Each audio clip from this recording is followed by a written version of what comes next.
Hello students, welcome back to our channel. तो आज हम डिस्कस करने वाले हैं पब्लिक एडमिनिस्ट्रेशन के अप्रोच। इससे पहले हमने किया था डिसीजन मेकिंग अप्रोच और आज हम करेंगे इकोलॉजिकल अप्रोच यानी पारिस्थितिकीय दृष्टिकोण। इकोलॉजिकल अप्रोच जो है वो FW रिक्स ने दिया है। इकोलॉजिकल अप्रोच में जो ये वर्ड आता है इकोलॉजी, ये वर्ड हमने बायोलॉजी से लिया है, जीव विज्ञान से लिया है, जो जानवरों की प्रजातियों के बीच में और जो हमारा नेचुरल एनवायरनमेंट है उसके बीच के रिलेशन को दिखाता है। एनिमल्स के बीच में और नेचुरल एनवायरनमेंट के बीच में रिलेशन बताता है इकोलॉजी शब्द। लोक प्रशासन भी अपने परिवेश से, अपने वातावरण से, अपने एनवायरनमेंट से अलग रहकर काम नहीं कर सकता है, क्योंकि यह उस परिवेश को प्रभावित करता है और साथ ही साथ पब्लिक एडमिनिस्ट्रेशन उस परिवेश से प्रभावित भी होता है, उस पर भी प्रभाव डालता है और उससे प्रभावित भी होता है। फेडरिक्स जो इस इकोलॉजिकल अप्रोच के जन्मदाता हैं, उन्होंने इसे एक स्वतंत्र सिद्धांत के रूप में विकसित किया है। एक अलग से इसकी इंडिपेंडेंट थ्योरी बना रखी है जो कि प्रशासनिक प्रणाली और उसके वातावरण के बीच के गतिशील संबंध का अध्ययन करती है। यानी जो हमारा एडमिनिस्ट्रेटिव सिस्टम है और जो आसपास का वातावरण है, एनवायरनमेंट है, उसके बीच का जो रिलेशन बताता है वो इस थ्योरी में फेडरिक्स ने बताया है। रिक्स की एक बुक का नाम है the ecology of public administration, जो कि 1961 में रिक्स ने लिखी थी। इसमें रिक्स ने लोक प्रशासन की और बाहरी वातावरण के गतिशील संबंध की चर्चा की है। पब्लिक एडमिनिस्ट्रेशन और जो बाहर का हमारा एनवायरनमेंट है उसके बीच में जो संबंध जो गतिशील है, चलता रहता है, उसके संबंध की चर्चा यहाँ पर की है। इस शब्द को हमने कहाँ से लिया है? बायोलॉजी से लिया है। और इसको पब्लिक एडमिनिस्ट्रेशन में लाने का मेन मोटिव जो था वो यही था कि पब्लिक एडमिनिस्ट्रेशन और जो बाहर का वातावरण है उसके बीच में रिलेशन जाना जा सके। उसके बाद FW रिक्स के विचार आते हैं। रिक्स ने व्याख्या की है कि विभिन्न सामाजिक व्यवस्थाएं विकास की प्रक्रिया की आरंभिक अवस्थाओं में बहुकार्यात्मक होती हैं। यानी जो भी हमारे सोशल स्ट्रक्चर्स होते हैं वो शुरुआत में कैसी होती हैं? बहुकार्यात्मक होते हैं, जिसे फ्यूज्ड बोला जाता है। और संक्रमणकालीन अवस्था में वो समपार्श्वीय होती हैं यानी प्रिज्मेटिक हो जाती है, और इन लास्ट वो डिफ्रेक्टेड हो जाती हैं यानी अल्प कार्यात्मक हो जाती हैं। शुरुआत में कैसी है? फ्यूज्ड है, बीच में वो समपार्श्वीय हो गई और बाद में वो कैसी हो गई? अल्प कार्यात्मक हो गई। रिक्स का मानना है कि कोई भी समाज ना तो पूरी तरह से फ्यूज्ड हो सकता है और ना ही डिफ्रेक्टेड हो सकता है। सभी समाज प्रकृति से प्रिज्मेटिक होते हैं। रिक्स के ये 3 आदर्श रूप हैं: इतिहास से पहले का समाज, विकसित समाज और विकासशील समाज। ये जो 3 समाज आए हैं हमारे, फ्यूज्ड, प्रिज्मेटिक एंड डिफ्रेक्टेड, इसको इतिहास पूर्व समाज बोल सकते हैं, विकसित समाज और विकासशील समाज। इनका विश्लेषण हमारे सामने ये प्रस्तुत करते हैं। सबसे पहले इसमें हम डिस्कस करेंगे फ्यूज्ड सोसाइटी के बारे में, यानी बहुकार्यात्मक समाज के बारे में। बहुकार्यात्मक समाज की जो राजनीतिक व्यवस्था होती है ना तो वो पूरी तरह से डेमोक्रेटिक होती है और ना ही वहाँ पर टायरनी पाई जाती है, तानाशाही पाई जाती है। ना वो लोकतांत्रिक है और ना ही पूरी तरह से तानाशाही है। शासकों पर जनता का कोई भी कंट्रोल नहीं होता है, लेकिन जनता जो है वो सरकार के आदेशों को, उसके ऑर्डर को मानने के लिए बाध्य होती है। जितने भी पब्लिक सर्वेंट्स होते हैं उनकी भर्ती ऐसे समाजों में योग्यता के आधार पर नहीं होती, बल्कि भाई भतीजावाद के आधार पर, धर्म के आधार पर, जाति या फिर पहचान के आधार पर होती है। यानी जो भी भर्ती की जाती है, रिक्वायरमेंट की जाती है, वो एबिलिटी की या कैपेबिलिटी के उस पर तौर पर नहीं, बल्कि भतीजावाद, भाई भतीजावाद, धर्म, जाति के आधार पर उनकी भर्ती की जाती है। इन समाजों में कार्यों का कोई भी वर्गीकरण नहीं दिखाई देता, क्लासिफिकेशन नहीं होता है इसमें कार्यों का, और संरचना अनेक प्रकार के काम करती है। एक संरचना बहुत सारे काम कर सकती है। ये समाज कृषि पर ज़्यादा निर्भर करते हैं और इसमें औद्योगिकरण या फिर आधुनिकीकरण इनका नहीं हुआ होता, यानी इनकी आजीविका कृषि पर ही निर्भर होती है। ना तो इसमें इंडस्ट्रियलाइजेशन होता है और ना ही मॉडर्नाइजेशन होता है। उसके बाद दूसरा समाज आता है डिफेक्टेड सोसाइटी यानी अल्प कार्यात्मक समाज। इस समाज में औपचारिक ढांचे होते हैं, फॉर्मल स्ट्रक्चर होते हैं, और यहाँ की थ्योरी और प्रैक्टिस में कोई भी भेद नहीं होता। यानी जो चीज़ें थ्योरी में लिख दी गई हैं वही चीज़ें प्रैक्टिस में लाई जाती हैं। वहाँ की थ्योरी प्रैक्टिस में कोई भी भेद नहीं होता और क्या फॉर्मल स्ट्रक्चर होता है। बहुत ज़्यादा स्पेशलाइजेशन पाया जाता है, विशेषीकरण पाया जाता है, और हर एक स्ट्रक्चर का हर एक स्पेसिफिक काम होता है। हर एक संरचना एक अलग से काम करती है। जैसे बहुकार्यात्मक वाले में एक संरचना बहुत सारे काम करती थी, यहाँ पर एक संरचना एक ही स्पेसिफिक काम करेगी। पॉलिटिकल डिसीजन लेना पॉलिटिशियन का काम है और एडमिनिस्ट्रेटिव डिसीजन लेना एडमिनिस्ट्रेशन का काम है। राजनीति से संबंधित कोई भी निर्णय लेना है तो वो राजनेता ही लेंगे, और प्रशासन से संबंधित कोई निर्णय लेना है तो वे प्रशासनिक अधिकारी ही लेंगे। ये समाज जो है वो साइंटिफिक तर्क पर, वैज्ञानिक तर्क पर आधारित होते हैं, और यहाँ की जो इकोनॉमिकल सिस्टम है, आर्थिक व्यवस्था है, वो मार्केट सिस्टम पर, बाजार व्यवस्था पर आधारित होती है। इसीलिए रिग्स ने इसे मार्केट सोसाइटी कहा है, क्योंकि यहाँ की आर्थिक व्यवस्था बाजार व्यवस्था पर बेस्ड है। सरकार लोगों की आवश्यकताओं के प्रति संवेदनशील होती है, लोगों की आवश्यकताओं को पूरा करने की जिम्मेदारी उठाती है, और ह्यूमन राइट्स को भी प्रोटेक्ट करती है। जो प्राकृतिक अधिकार होते हैं, मानव अधिकार होते हैं, उनकी सुरक्षा करती है यहाँ की सरकार। उसके बाद तीसरा समाज आता है प्रिज्मेटिक सोसाइटी, यानी समपार्श्वीय समाज। फ्यूजर सोसाइटी और डिफ्रैक्टेड सोसाइटी, इसके साथ साथ कुछ ऐसे समाज भी होते हैं ना तो वे बहुत सारे काम करते हैं और ना ही कोई स्पेसिफिक काम करते हैं, बल्कि यहाँ दोनों प्रकार के काम एक साथ किए जाते हैं।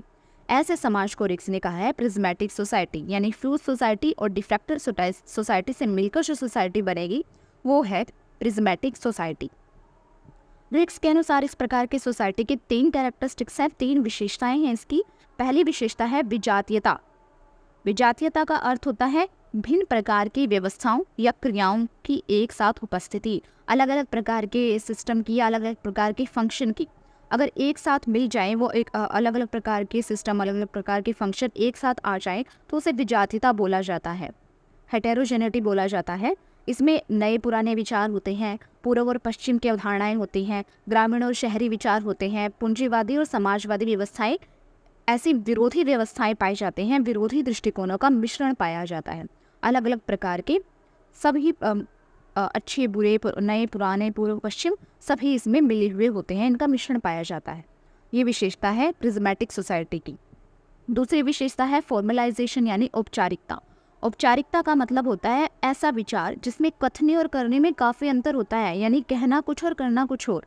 ऐसे समाज में कानून और नियम औपचारिक रूप से तो विद्यमान होते हैं, यानी संविधान बना दिया जाता है, लेकिन उसका एक्चुअल में जो प्रयोग किया जाता है वो संविधान के अकॉर्डिंग नहीं किया जाता। संविधान में कुछ और लिखा जाता है और व्यवहार में किन्हीं और ही कानूनों को फॉलो किया जाता है। ऐसे समाज में जो नौकरशाही है उसका व्यवहार भी भ्रष्टाचारपूर्ण और पक्षपातपूर्ण होता है। तीसरी विशेषता है इसकी ओवरलैपिंग, अति आच्छादन। प्रिज्मेटिक सोसाइटी में ओवरलैपिंग की समस्या भी देखने को मिलती है। इन समाजों में नई आधुनिक संरचनाओं को खड़ा किया जाता है, लेकिन फिर भी पुरानी संरचनाएं जो होती हैं वो व्यवहार में सामाजिक व्यवस्था पर प्रभुत्व जमाए रखती हैं। यानी इसमें नए स्ट्रक्चर भी बनाए जाते हैं, लेकिन फिर भी पुराने स्ट्रक्चर भी उस पर अपना प्रभुत्व जमाए रखते हैं, हेजेमनी बनाए रखते हैं। प्रिज्मेटिक सोसाइटी में विधान पालिका, सरकारी दफ्तर और जितने अन्य स्ट्रक्चर हैं वो अनेक प्रकार के प्रशासकीय कार्य करते हैं। साथ ही साथ इनके द्वारा आर्थिक और राजनीतिक काम भी किए जाते हैं, यानी कामों का ओवरलैप होता है। एक तो वो प्रशासनिक काम करते हैं और उसके साथ साथ आर्थिक राजनीतिक काम भी करते हैं। तो ये तीसरी विशेषता थी प्रिज्मेटिक सोसाइटी की। उसके बाद आता है साला मॉडल, यानी साला प्रतिमान। प्रिज्मेटिक सोसाइटी का निर्माण बहुत अलग अलग सब सिस्टम से मिलकर होता है, जिसमें से एक सब सिस्टम है साला मॉडल। फ्यूज सोसाइटी में इसे चैम्बर बोला जाता है, जबकि डिफ्रैक्टेड सोसाइटी में इसे ब्यूरो कहा जाता है। ऊपर जो हमने 3 सोसाइटीज़ पढ़ी हैं, fused, diffracted and prismatic. Fuse society में इसको चैम्बर बोला जाएगा, डिफ्रैक्टेड सोसाइटी में इसे ब्यूरो बोला जाता है और प्रिज्मेटिक सोसाइटी में इसको साला बोला जाता है। वास्तव में साला जो है वो एक स्पेनिश वर्ड है, स्पेनिश शब्द है, जिसके बहुत सारे अर्थ होते हैं, जैसे कि सरकारी कार्यालय हो गया, धार्मिक सम्मेलन हो गया, एक कमरा या फिर एक सीढ़ी के लिए भी साला का यूज़ करते हैं स्पेनिश में। इस शब्द का प्रयोग लैटिन अमेरिका में सरकारी कार्यालय के लिए किया जाता है, गवर्नमेंट ऑफिस के लिए इसका यूज़ किया जाता है। रिग्स के साला मॉडल में ब्यूरो और चैम्बर दोनों की ही विशेषताएं पाई जाती हैं। रिग्स ने प्रिज्मेटिक सोसाइटी की नौकरशाही के लिए शाला शब्द का यूज़ किया है, यानी जो ऊपर की 2 सोसाइटी हैं जिनमें ब्यूरो और चैम्बर बोला जाता है साला, उन दोनों की विशेषताएं इसमें पाई जाती हैं और नौकरशाही के लिए प्रिज्मेटिक सोसाइटी में इस वर्ड का यूज़ किया जाता है।